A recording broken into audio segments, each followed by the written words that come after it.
And before starting the last turn of the game, our customary errata section. After publishing turn 6, I visited Consim World and realized that the rulebook is in error as to the tactical and strategic combat ratings of air units. The number to the left should be the tactical combat factor and the one to the right the strategic combat factor. I should have realized this with the ME-109s. They would show a strategic combat factor of 1 and tactical combat rating of 0. Of course not, that's a red flag, but suffice to say, if you look at the attack on Allied morale that we conducted with numerous units, and you apply the correct combat factors, they are still hits because the numbers rolled were low enough. So for the last turn of the game, we will apply the correct tactical and strategic combat ratings of air units.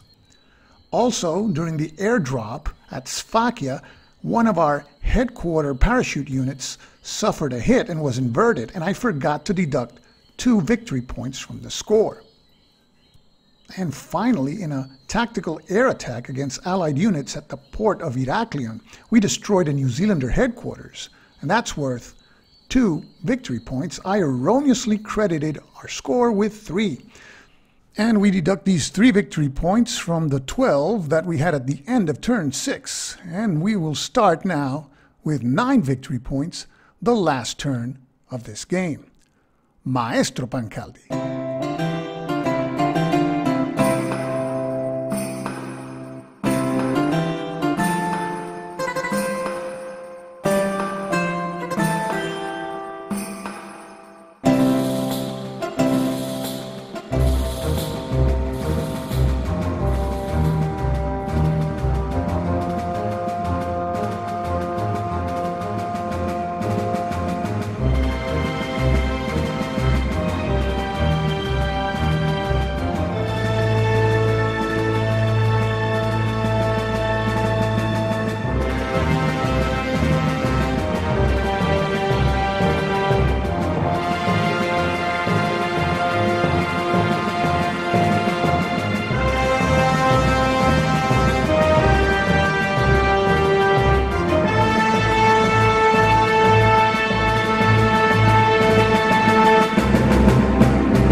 Here's the situation at the beginning of the last turn, turn 7. The Allies will control Scythia, one port in the easternmost section of the island.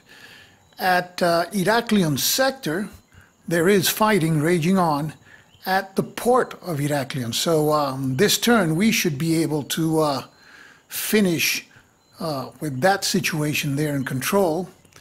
Both objectives in that sector. We hold Retimo airfield and port, and they seem pretty secure. And we took control in the last turn of the port of Sfakia. And we are in complete control of the objectives, that is the port and the airfields at Kania.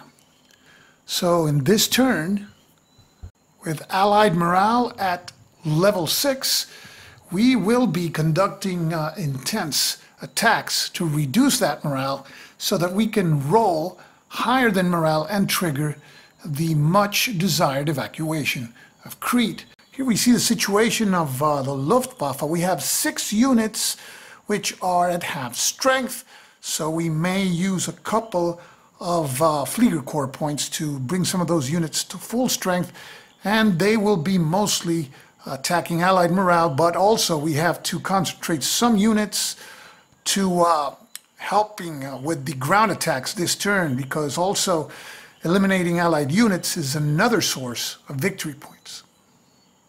So we begin with the last turn, turn 7. Fliegerkorps staff point phase, and we roll 1d6 to see how many Fliegerkorps points we will be adding. At this time we have none. And the roll is a 3. And 3 it is. Next, the German intelligence phase. Do we want to spend Fliegerkorps points to attempt to find out what Allied units are face down? And the answer is no. We know where the fighting is going to take place. This turn is going to be basically at Heraklion port, and maybe we want to attack some nearby units for quick points, but we only have 3 Flieger Corps points. We will use those points to refit our air units. And that is the next phase, the German refit phase. So we only have 3 Flieger Corps points left. We want to save at least 1 for the attack at Retimo port. So we're going to use 2 to refit our air units. We're going to refit this reduced Stuka and this Dornier 17. And having used 2 Flieger Corps points, now we only have 1 left. Now to the German staging phase, where we will deploy our air forces for strategic attacks or to particular sectors to aid our ground troops, as well as bringing more ground units to Crete through air transport and air landing. First, we will select the units that will conduct Allied morale attacks this turn.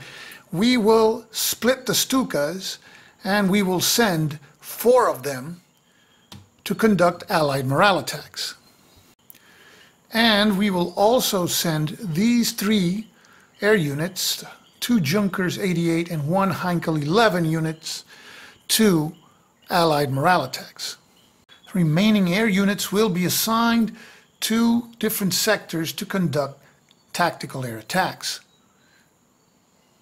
And note that we only assigned bomber units to tactical air attacks. We're leaving the fighters in Greece. The fighters only attack with a strength of 1 in tactical combat, and there's a bigger risk of them drawing anti-aircraft fire and sustaining losses for the return on investment of having 1 in 6 chances of them causing a hit. So they will take a break. And in allocating our transports to see if we airdrop more parachutes onto Crete, we notice here that these units may move and conceivably attack this port here, Neapoli or Castellion, but they would have to stop. So none of our units currently in this area could reach this clear space here. So it may be a good idea to drop our remaining airborne forces here to try to eliminate this unit, score some points. None of these units will be able to move out of this space while combat is raging, and that will free these units to move against other targets, and we can always airland more mountain units there.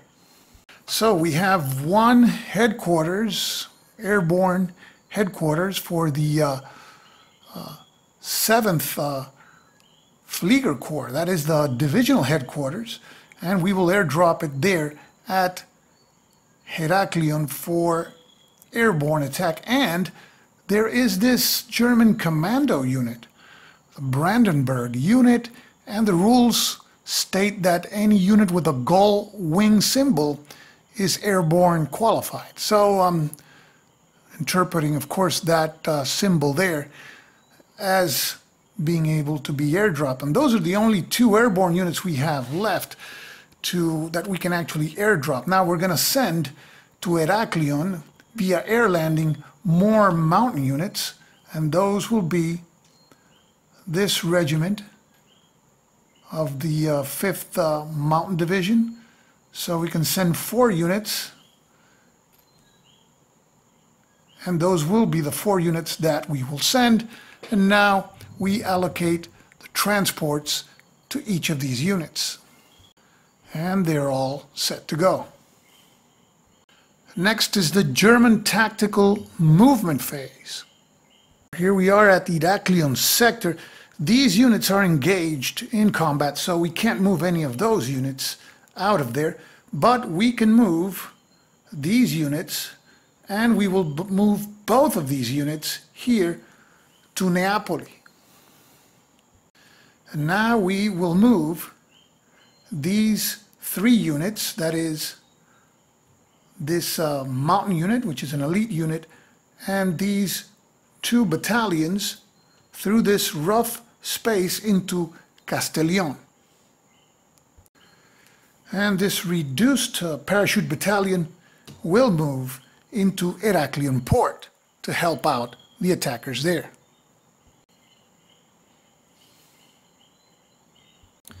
Now we will start attacking in the direction of Retimo sector from units in Kania, and this battalion will move 2 spaces to attack the English unit there. We will reinforce that attack with this battalion also moving through Armenoy. Now we will move this elite unit together with this support unit and these other 2 units through Askifoy Plain into Montrose. And wanting to support this attack and reinforce it, this support unit will move from the White Mountains into Montrose. Now let's look at the situation in Kania sector. There's more units that we should be attacking. But before attacking, we will move this unit in the Askifoy Plain back to Suda port in order to avoid Allied units popping up there during any Allied random placement. Now we will attack with this headquarters unit in Malemi port. It will move here to Candenos. We will reinforce that attack with these 2 units in Malemi airfield also. And we will move this reduced anti-tank unit to the town of Malemi. So this is the situation at the end of German tactical movement. We're going to have various attacks in Kania sector and also into Retimo. Try to eliminate Allied units. And finally, the battles around Heraklion. We have new attacks on Castellón and also Neapoli. And now to the German strategic air attack phase, and we conduct the attacks on Allied morale. Allied morale is currently at level 6, and we have 7 units allocated to Allied morale attacks. So here we have the 7 units, and as per the correction made at the beginning of this video, the second number to the right of the slash, is the strategic combat factor. The Stukas have 3 anyway, but the Junkers 88 and Heinkel 111, it is 4. So we start with the leftmost Stuka. Here we go. We need 3 or less. And the roll is a 3, a hit. So Allied morale goes down to 5, and that's a good start. We roll for the next Stuka, and it's a 1, another hit. Allied morale now is 4. And we roll for the third Stuka. It's a 5, that's a miss. And the last of the Stukas, we roll 1d6 of 4, and that's a miss. We have 3 units left. The Junkers 88, we need 4 or less. Here we go. 5, that's a miss. The Heinkel 111, roll the die, and 4, that is a hit. Allied morale is now at 3. Now the last air unit, the Junkers 88, we need a 4 or less. 2, that's a hit. And Allied morale is finally down to 2. Now to the tactical air movement phase, where we move our air combat units in zones where they will be attacking Allied units and also the German air transports.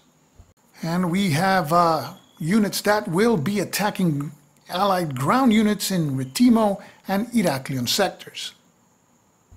And both air units allocated to Retimo sector will be placed here to aid in the attack of that strong infantry unit. So we have the Dornier and Stuka helping out there. Now we allocate the 2 units which are scheduled to fly over Heraklion sector to tactical attacks. I don't like the prospect of placing them here because they would have to survive a round of anti-aircraft fire. So we will split the difference, one unit to the attack here at Castillon and the other one to support the airdrop and attack that unknown Allied unit in that clear space. So we assign the Stuka to the attack here. Stuka will attack with 3, and the Dornier that will attack with 2 to the battle at Castellion.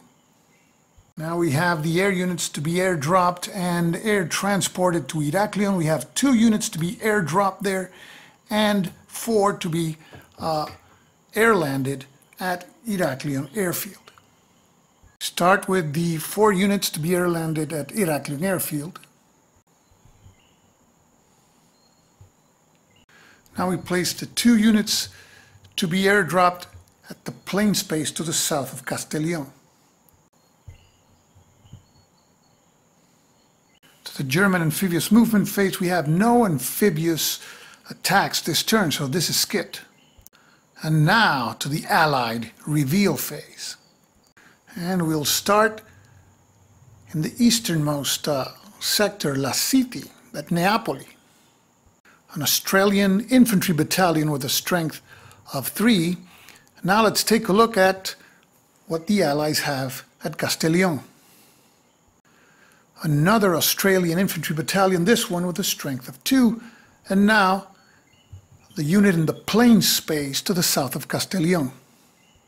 An elite ad hoc infantry battalion with a strength of 2.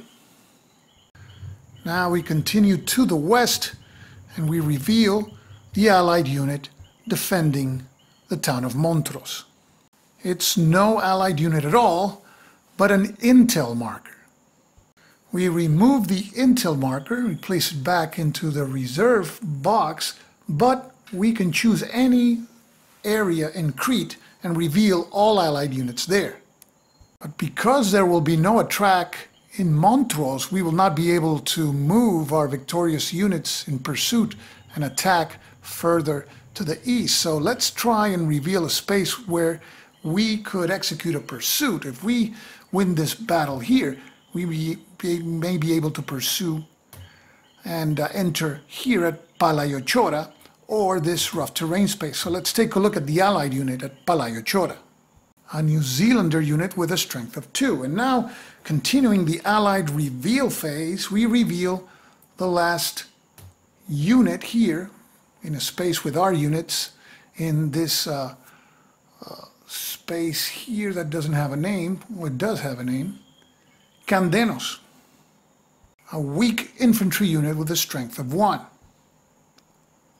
To the Allied anti-aircraft phase, and now we fire Allied anti-aircraft unit in those spaces where we have units, but we were deliberately avoiding that, and that's why the only space where we have units, we only have our ground units. So that space there, which is Heraklion port, will not be able to fire at all in this phase.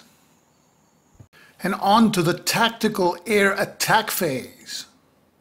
We have various tactical air attacks to the west of Retimo and in the Heraklion sector, to the south in Castellion, and the plains space directly to the southwest. And we will start with the attack at Castellion by the Dornier 17 unit.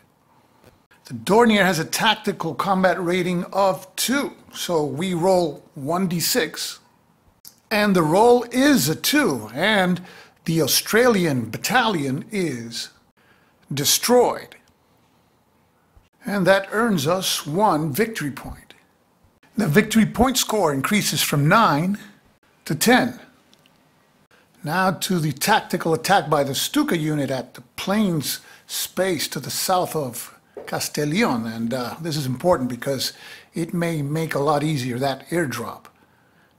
We roll 1d6, we need 3 or less. And the roll is a 3, and the unit defending is destroyed. And that will earn us another victory point.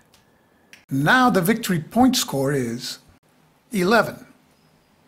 So after those two successful tactical air attacks, we turn our attention further west for the attacks against a strong British battalion to the west of Retimo. We start with the attack of the Dornier 17. We need 2 or less for a hit. And the roll is a 6. Not only does the Dornier miss, but it suffers a hit and we lose a victory point, which reduces the score now to 10 victory points. Now it's the Stuka's turn. We need 3 or less. And the roll is a 4. Another miss. And the airstrikes fail to cause any damage. And now to the airdrop and landing phase. We have an airdrop to the south of Castellion and air landing units arriving at Heraklion airfield. The air landing units arrive without incident. And now to the airdrop. And this is a plains space. On a result of 1, there will be a scatter. That is, that unit will arrive in an adjacent area.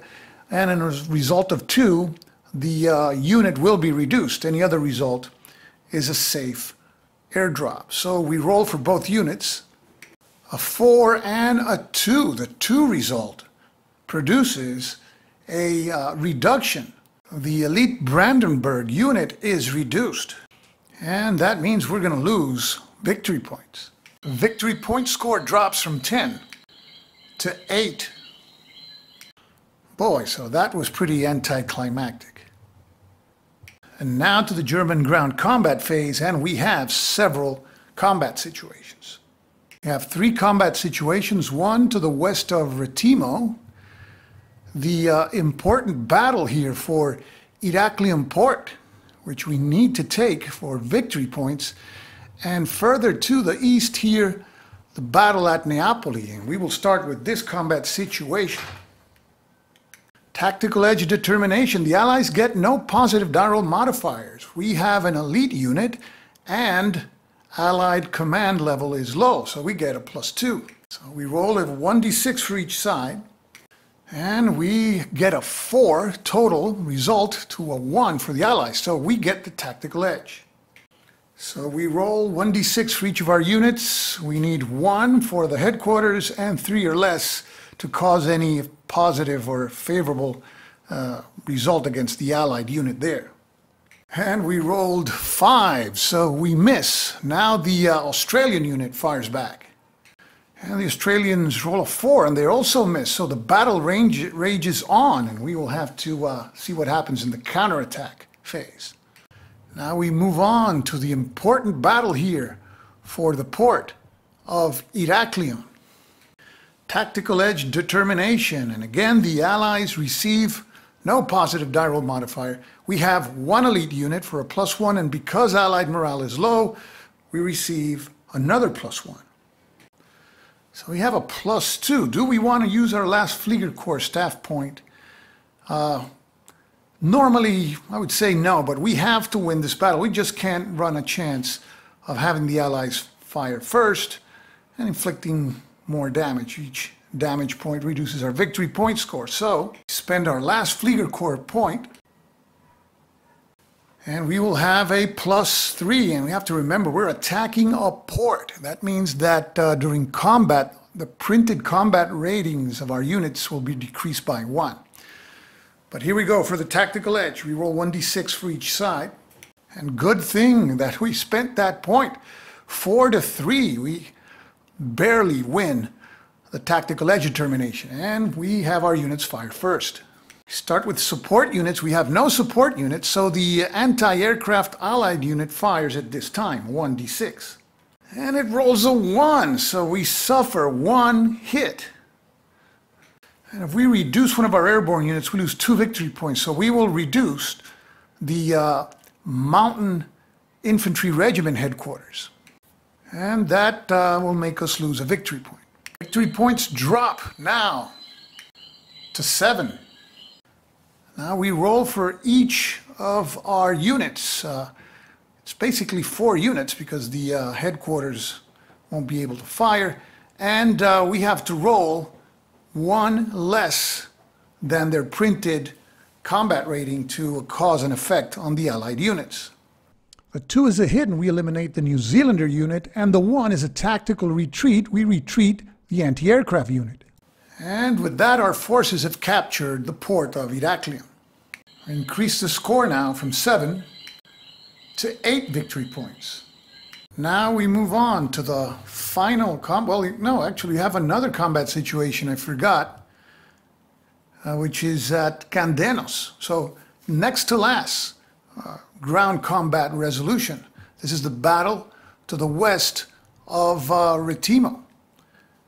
Let's go to the tactical edge determination. We get a +1 because Allied morale is low. We don't have any elite units. So we roll 1d6 for each side.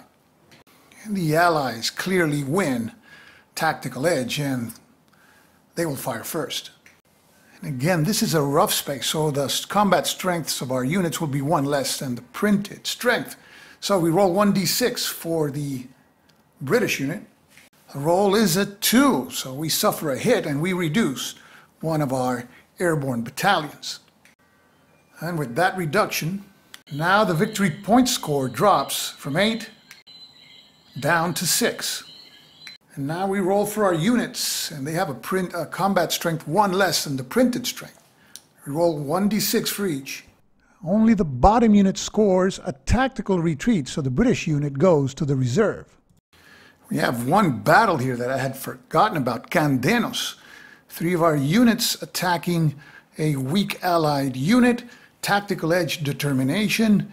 We get +1 because we have an elite unit, and +1 because Allied morale is low.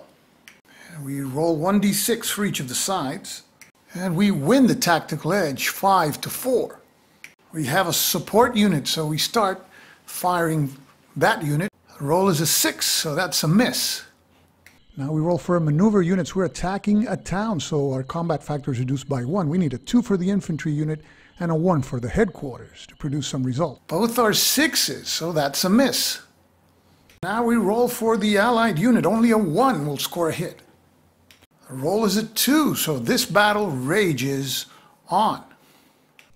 And on to the Allied Middle East command phase. Now we make a number of event checks equal to the Allied command index. Because morale is low, Allied command index is 1. Only 1 die roll will be made.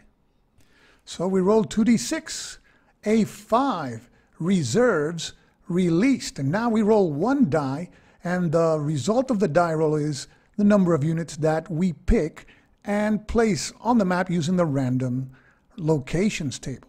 Roll a die to see how many units will come up. 2. We draw 2 units from the Allied Reserve Cup, and now we roll to see where they appear. We roll 2d6 for the topmost unit. Roll is an 8, Retimo Airfield. That airfield is under our control, so that unit does not come in. We roll for the second unit. The roll is a 4, the port of Kanya. We also control that space, so that unit does not enter the game. And on to the Allied counterattack phase. We have 2 counterattacks, and we start with the situation at Candenos. Now the Allies are conducting a counterattack, tactical edge determination. We get a +2. We roll 1d6 for each of the sides, and we win the tactical edge 4-1. We fire first with our support unit. We need 3 or less. Another 6. That's a miss. Now we roll for our other 2 units, and both units miss. Now we roll for the Allied unit. Only a 1 scores a hit. And that's a 6, so the battle continues there. And now to the Allied counterattack at Neapoli, tactical edge. We get a +2. We roll 1d6 for each of the sides. And we easily get the tactical edge. Now we roll for our units, and it's the printed strength or less. So we roll 1d6 for each. And both miss. Now the Australians fire. They are counterattacking in a town. They need 2 or less. The roll is a 5, so they also miss. That's the end of the Allied counterattack phase. To the Allied command adjustment phase, and we increase the Allied command level by 1 for each airfield and port that is either Allied controlled or disputed. The only situation that will increase the Allied command level is that the Allies have control of the port of Cetia. So the Allied command level is increased from 2 to 3. And that brings us to the Allied evacuation check phase. And if the command level is 1, evacuation is triggered. Well, that's not the case. And we have to roll 2d6. Command level is actually 3, and if the roll is higher than 3, evacuation is triggered. We have an excellent chance, but it's just a chance. It's luck. It can be good or bad, so let's see what happens. So here we go. Allied morale level or command level is 3. We have to roll 4 or higher. And otherwise, there's no evacuation, and we obviously don't have a chance to win the game. And even if evacuation happens, there's no guarantee that we will win either. So here we go, and it's being filmed live. We roll 2d6, and it's a 6. Evacuation is triggered. And so we go now to the Allied evacuation execution phase, and it applies now. And we're on the turn of evacuation. We remove all Allied units in zones with no ports or airfields. So we'll start removing units in the Kanya sector. And we see that there are 4 units, 2 face up and 2 face down. Let's see what the face down units are. Among them a headquarters unit. So we eliminate the 4 units. Each of the non-headquarters units will give us a victory point. The headquarters unit will give us 2 victory points, so these units removed give us a total of 5 victory points. Increasing the victory point score from 6 to 11 victory points. Now we eliminate all the Allied units in zones with no ports or airfields in the Retimo sector. We reveal all the units. It's 3 units, each worth a victory point. So it's a total of 3 victory points. Increasing the victory point score now to 14. Now to the Iraklion sectors. There are still 5 inverted Allied units. Let's take a look at what they are. Infantry, anti-aircraft, and an engineer unit. Each of the units is worth 1 victory point. So those 5 victory points increase our score now to 19. Finally to the Lasiti sector, and we have the revealed unit in Neapoli, a unit here in the mountains at Oikrio, and Lera Petra here, another unit which will be revealed. The units in Cetia will remain face down because they are in a port. So we eliminate the 3 revealed units for 3 victory points. And that increases the victory point score to 22. And that's the end of the Allied evacuation execution phase. And now we go to the last phase of the game. End of turn phase. And this is turn 7. So the game ends. And now we score victory points for other reasons than just units eliminated. And that includes control of ports and airfields. Here we see the victory points that are awarded at the end of the game, which is now. And we check for each German occupied airfield. In that case, we receive 10 victory points. Each German occupied port, 4. And each Allied unit on the map at the end of the game, we lose 1 victory point. And if no evacuation would have been triggered, it would have been an automatic defeat. So in the Kanya sector, we have Malemi Airfield worth 10 victory points. And that increases the victory point score now to 32. We also have Retimo Airfield, 10 more victory points, and the score goes up now to 42. We also controlled Iraklion Airfield, 10 more victory points, and the score is now 52. Now for the controlled ports, Kisamos, worth 4, victory point score now is 56. We also control Suda, 4 more victory points, and now we're at 60. And with control of Slovakia, the victory point score is now 64. 4 more points for the port of Retimo, and we're at 68. And with the port of Heraklion, victory points are now at 72. We have control of no additional airfields or ports. Now we lose a point for any Allied units still remaining on the map. Let's see what the Allies have at Scythia. They have 5 counters there. Let's see if they're all units. One of the counters is an event marker, so that's not a unit. 4 units, and we lose 4 victory points, and the score drops now to 68. So, how did we do? 68 victory points, tactical defeat, and the historical result was a draw. So I did worse than the historical result. So you can be sure there's going to be 2 gentlemen dressed in black pretty soon knocking on my door with a free plane ticket to Berlin. So that's the end of this game, tactical defeat. So how can you get more points in this game? After playing the game once, I figured there's some things that I wouldn't have done again. I wouldn't have engaged in strategic Allied morale attacks early in the game because if you don't capture enough airfields and ports, the Allied morale is going to climb up in the same turn at the end, so it defeats the purpose. And there's another source of victory points that we did not take advantage of. I realized that I did not use this resource, a naval attack outcome table, attacks on the Royal Navy, because they can be a source of victory points if used continuously during the game. If you followed the whole series, you probably noticed I was pretty conservative in executing ground attacks, with the exception of the last turn of the game, which I actually did some pretty low odds attacks. They wouldn't have scored a lot of points anywhere if I had destroyed all the defending units. But I think the game forces you to be more aggressive in ground combat. But the catch is your airborne units, each time they take a hit, you lose 2 victory points. When you compare that to each time you destroy an Allied unit, which is not a headquarters, you gain 1. So it's a risky proposition to attack a lot with your airborne troops, which brings us to the topic of bringing the mountain troops as soon as possible so that they can bear the brunt of the fighting, and make sure that in your ground attacks you have airborne and mountain units participating so that you can subtract your losses, take the losses from the mountain troops, which you only lose 1 victory point per step.